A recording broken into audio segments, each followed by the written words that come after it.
श्री स्वामी समर्थ. गुरुचरित्र फलश्रुती. गुरुचरित्र हा वेदतुल्य ग्रंथ आहे. यातील काही अध्यायांची फलश्रुती विशेष आहे. अनेक वर्षांच्या कालावधीत साधकांना मिळालेल्या अनुभवावरून सिद्ध झाले आहे की उत्तम आरोग्यासाठी अध्याय 13वा महत्त्वपूर्ण आहे. रोज सायंकाळी पठण करावा. अन्य व्यक्तीच्या आजारांसाठी या अध्यायाचे पठण केल्यास ती व्यक्ती दत्तकृपेने बरी होईल. संततीच्या आरोग्यासाठी अध्याय 20 व 21 हे रोज सायंकाळी मोठ्याने वाचावेत व ऐकावेत. पुत्रप्राप्तीसाठी 39 वा अध्याय रोज रात्री वाचावा. एखादे अरिष्ट आले असेल तर त्याचे निवारण होण्यासाठी 14वा अध्याय वाचावा. घरी अखंड लक्ष्मी अष्टऐश्वर्य नांदावे यासाठी 18वा अध्याय नियमित वाचावा. हा अध्याय दत्तवाङ्मयात अत्यंत महत्त्वपूर्ण आहे, फलदायी आहे. या लाभकारक अध्यायाच्या पठणाने श्री दत्तगुरु दत्तकृपेची कृपा लाभून श्रीमंती घरी येते असा दत्तभक्तांचा अनुभव आहे. श्री गुरुचरित्र हा कल्पवृक्ष आहे. दत्तकृपा व्हावी यासाठी श्री गुरुचरित्र ग्रंथाचे पारायण दत्तभक्त मोठ्या श्रद्धेने करतात. त्यांना त्यांचे फळ मिळते. ज्याची होई श्री गुरुकृपा त्यासी कैसे दैन्य पाप. कल्पवृक्ष आश्रय करिता बापा दैन्य कैचे घरी. गुरुकृपा ज्याच्यावर होते त्याला दैन्य कसे असेल. कल्पवृक्ष ज्याच्या आश्रयास असेल त्याच्या घरी दैन्य कसे असेल. ज्याच्या घरी दारिद्र्य दैन्य असेल त्याने गुरुचा आश्रय करावा. श्री गुरु भक्ती करावी. त्याला या लौकिक परलौकिक सुख मिळेल. जो कोण भजेल श्री गुरु त्यासी लाभेल य परू. अखंड लक्ष्मी ज्यांच्या घरी अष्ट ऐश्वर्य नांदती. गुरुमहिमा हा असा आहे म्हणून दत्त भक्त श्रद्धा भक्तिभावे चरित्रपठण करतात. त्यामुळे दत्तकृपा लाभते. गुरुकृपा म्हणजेच कामधेनू आहे. श्री गुरुचरित्राच्या 51व्या अध्यायात श्री गुरुचरित्राचे पठण व श्रवण करणे इष्ट प्रदान करील अशी फलश्रुती सांगितली आहे. श्री गुरुचरित्राच्या 2ऱ्या अध्यायात गुरु या शब्दाची व्याख्या दिली आहे. गुरु हा निर्गुण व निराकार आहे. तो पापाचे दहन करणारा आहे, अज्ञानाचा नाश करणारा आहे. पारमार्थिक गुरुकृपा व्हावी यासाठी गुरुचरित्राचा अध्याय 2रा पठण करावा. गुरुचरित्र ग्रंथातील सर्वच अध्यायांचे विशेष महात्म्य आहे.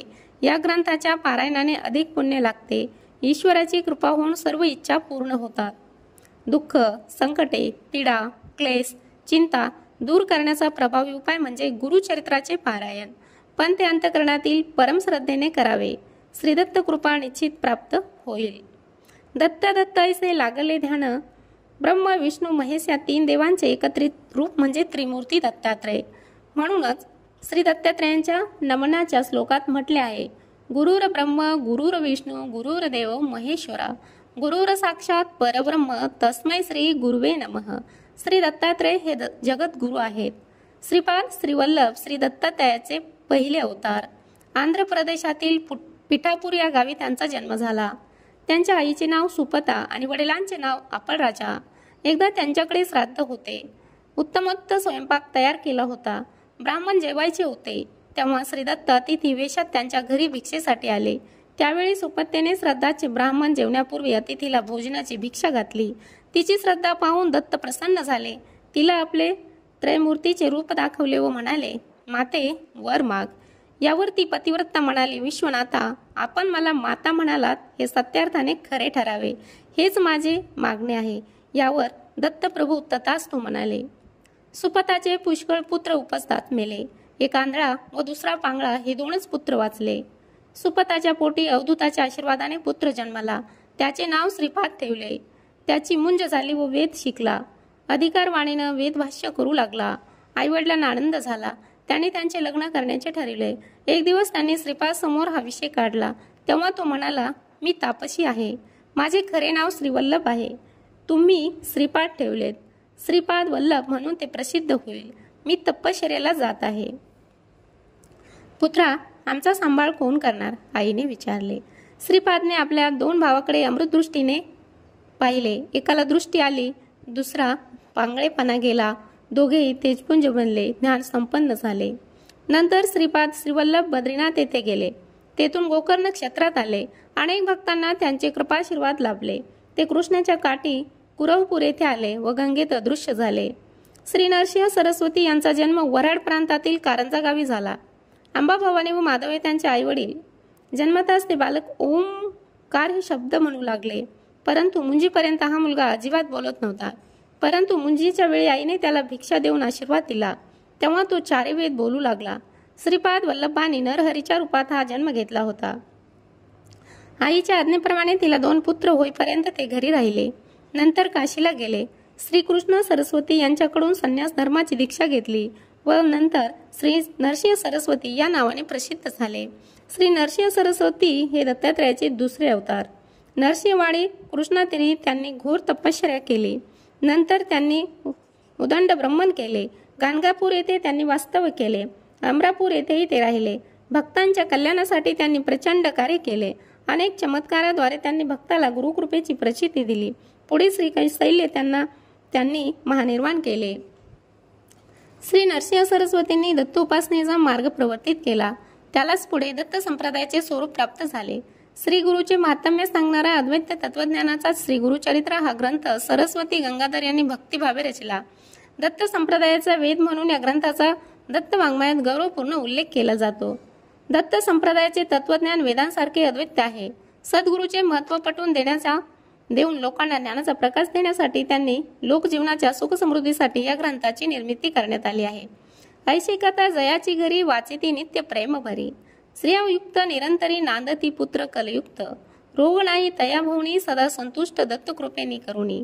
निसंदेह 7 दिन ऐकता बंधन तुटे जाना. श्री गुरुचरित्राची पारायणे करून दत्त उपासना केली जाते. ती दत्त गुरु हे करुणासागर आहेत, कृपाळू आहेत. त्यांची उपासना केली असता आत्मिक सात्विक समाधान आणि शांती प्राप्त होते. दत्त उपासनेची महती सांगताना संत एकनाथ महाराज म्हणतात, वाचे बोला दत्त नामे करी गुणातीत. दत्त नामाचा सोहळा धावा पडे कळी काळा. दत्त नाम वदता वाणी दत्त रूप होय प्राण. दत्त नामाचा निज छंद नामे प्रकटे परमानंद. एका जनार्दनी दत्त सर्व ठाई सदोदित. दत्तराज हेच आपला आधार आहे. एकनाथ महाराज म्हणतात, दत्त माझा गुरु दत्त माझी माता. बहीण बंधू पिता दत्त माझा. दत्त माझा गुरु दत्त माझा तारू. मिजसी आधारू दत्तराज. श्री गुरु चरित्रामध्ये श्री गुरुचे महात्म्य वर्णिले आहे. ते श्रवण पठण करतात. जे जे इच्छित वंचेल ते त्वरित साध्य होते. धनार्धियाशी अक्षय धन पुत्र पौत्राती गोधन. कथा ऐकता होय जाण ज्ञानसिद्धी तात्काळ. जे भक्तीने सप्तक एक पटती ऐकती भक्त लोक. काम्य होती तात्कालिक निपुत्रिका पुत्र होती. श्री गुरूंचा महिमा हा असा आहे, ज्यांचा भक्तिभाव दृढ असेल त्याला श्री गुरु साक्षात दर्शन देतात. त्यांचे सारे मनोरथ सफल होते. श्री गुरुचरित्राचे वाचन पूर्ण झाले म्हणजे ब्राह्मण सुवासिनींनी भोजनाला आमंत्रित करावे. त्यांनी खाना नारळाने ओटी भरावी. त्यांना दक्षिणा द्यावी. गुरुदर्शन मनोमन होईल व सख्य लाभेल. श्री गुरुचरित्र हा ग्रंथ 7300 ओव्यांचा आहे. हे श्री गुरुचरित्र सरस्वती गंगाधर यांनी श्री गुरुच्या आज्ञेने लिहिले आहे. श्री दत्त गुरु श्रीपाद वल्लभ श्री नरसिंह सरस्वती व लेखक श्री सरस्वती गंगाधर यांना मोठ्या प्रमाणे मी वंदन करतो. श्री गुरुचरित्र या उज्ज्वल ग्रंथाचे पारायण करणाऱ्या सर्व दत्तभक्तांना सर्व इच्छा पूर्ण होत हीच दत्तचरणी माझी प्रार्थना आहे. ओम श्री स्वामी समर्थ. जय जय स्वामी समर्थ.